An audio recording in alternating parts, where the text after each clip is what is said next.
প্রণাম স্বীকার করুন গুরুদেব। আয়ুষ্মান ভব। গুরুদেব, বলো বৎস।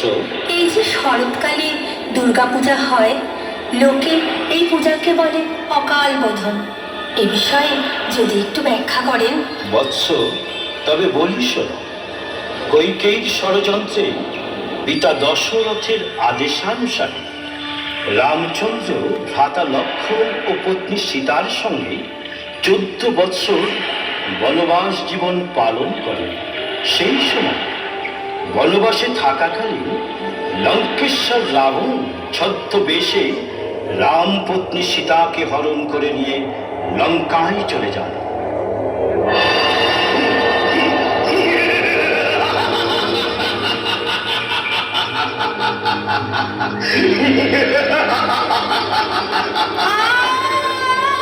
কে কোথায় আছো? আমাকে বাঁচাও, রক্ষা করো। এই দুরাচারী রাবণ আমাকে হরণ করে নিয়ে যাচ্ছে। আমাকে রক্ষা করো, বাঁচাও, বাঁচাও।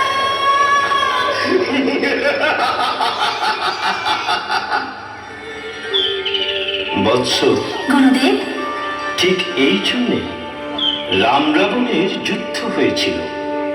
রামচন্দ্র রাবণ বধের জন্যে দেবী দশভুজার পূজা করেছিলেন।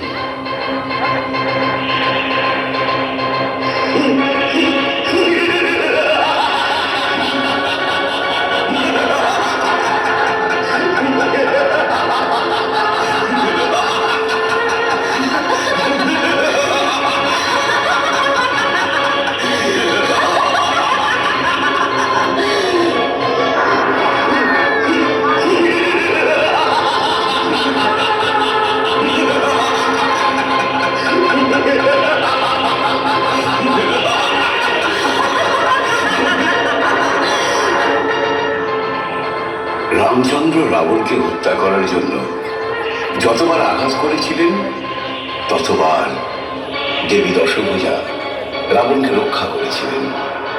কারণ রাবণ ছিলেন ত্রিকালজ্ঞ ব্রাহ্মণ ও বড় ধার্মিক। রাবণ হত্যায় ব্যর্থ রামচন্দ্র হতাশায় অনুজ লক্ষণ ও বন্ধুবর বিভীষণকে ব্যক্ত করলেন নিজের দুর্দশার কথা।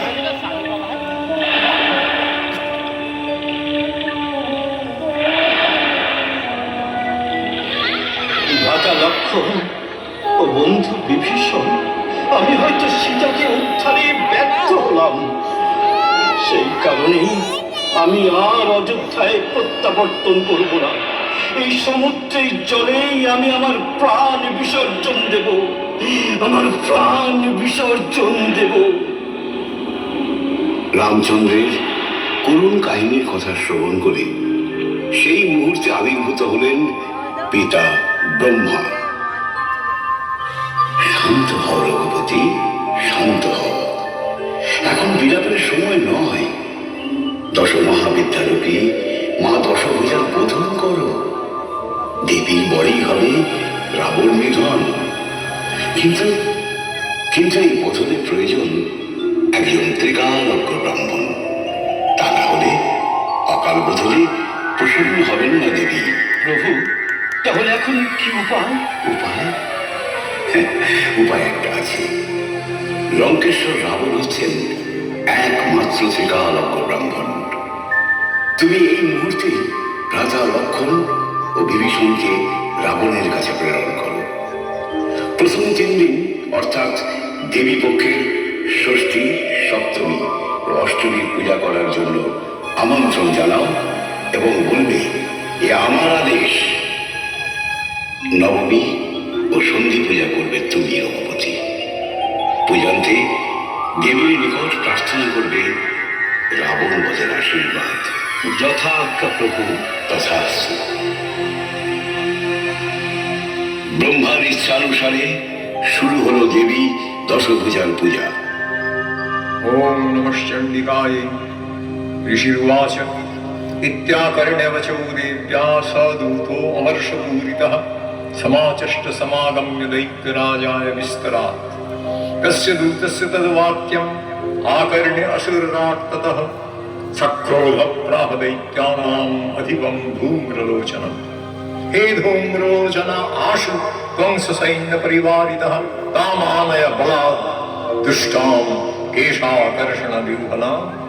तत्परित्राणतः कश्चित् यदि वोत्तिष्ठते परः स हन्तव्यो अमरो वापि यक्षो गन्धर्व एव वा।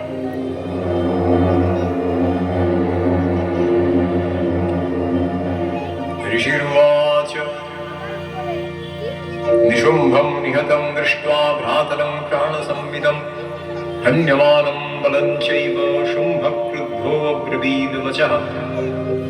बलाबले मा दुष्टे त्वं मा दुर्गे गर्भमावह अन्यासां बलमाश्रित्य युध्यसे याति वारिणी।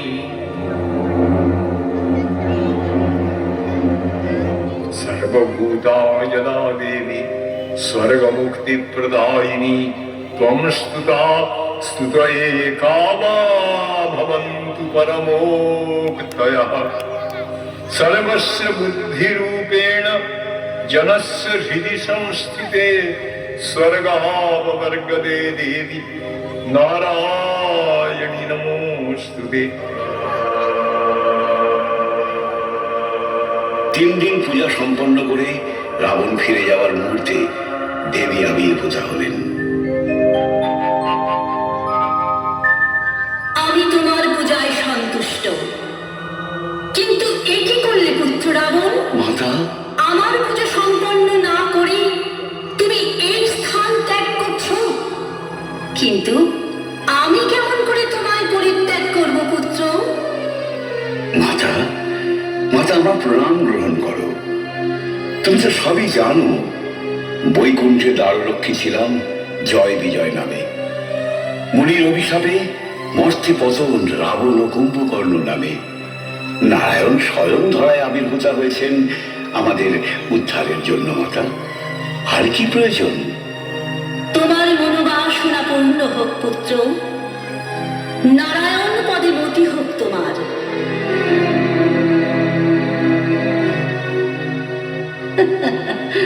এবার দেখি রামচন্দ্র পরীক্ষায় উত্তীর্ণ হয় কি করে।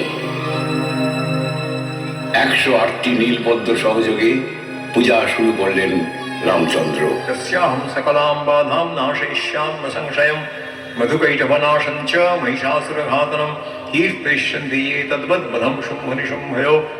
अष्टम्यां च चतुर्दश्यां नवम्यां चैकचेतसः श्रोष्यन्ति चैव ये भक्त्या मम महात्म्यमुत्तमं। न तेषां दुष्कृतं किञ्चित् दुष्कृतोत्थानचापलः भविष्यति न दारिद्र्यं न चैवेष्टवियोजनम्। সেই সময় দেবী ছলনার আশ্রয় নিয়ে 108টি নীলপদ্ম থেকে একটি পদ্ম সরিয়ে নিলেন। রামচন্দ্রের 2 নয়ন নীলপদ্মের ন্যায় নীলবর্ণ ছিল, তাই তার অপর নাম নীলকমল। ऋषिरुवाच एतत्ते कथितं भूप देवी माहात्म्यमुत्तमम् एवं प्रभावा सा देवी जयेदं धारयते जगत्। পূজা চলাকালীন রামচন্দ্র লক্ষ্য করলেন 108টি পদ্মের মধ্যে একটি পদ্ম ফুল কম আছে। এ কি আরেকটি পদ্ম কোথায় গেল? এ কি অমঙ্গল! 108টি পদ্ম না হলে এই পূজা কি করে সম্পন্ন হবে? এখন কি উপায়? এখন কি করি? আমি যে এখন কি করি? আচ্ছা, লোকে তো আমায় নীলনয়নের জন্য নীলকমল বলে। ঠিক আছে, তাই আমি আমার একটি নয়ন উৎপাটিত করেই দেবীর চরণে অর্পণ করব। শান্ত হও রঘুনন্দন, এই নাও তোমার হারিয়ে যাওয়া পদ্ম। তোমাকে পরীক্ষা করার জন্য আমি একটি পদ্ম লুকিয়ে রেখেছিলাম। তোমার ভক্তিতে আমি তুষ্ট, তুমি পরীক্ষায় উত্তীর্ণ। ব্যক্ত করো তোমার মনোবাসনা। লঙ্কেশ্বর রাবণ আমার পত্নী সীতাকে হরণ করেছে। আমি রাবণকে বধ করে সীতার প্রতি লাঞ্ছনা ও অপমানের চরম প্রতিশোধ নিতে চাই। আপনি এই বর প্রদান করুন দেবী। তথাস্তু, যাও বৎস, রাবণ পত্নী মন্দোদরীর কাছে যাও।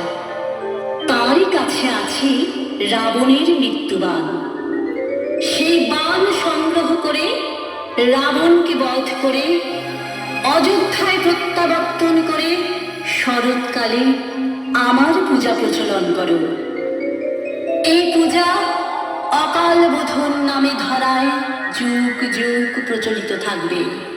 सर्वमंगल मंगल्ये शिवे सर्वार्थ साधिके शरण्ये त्र्यंबके गौरी नारायणी नमस्तुते सृष्टि स्थिति विनाशाय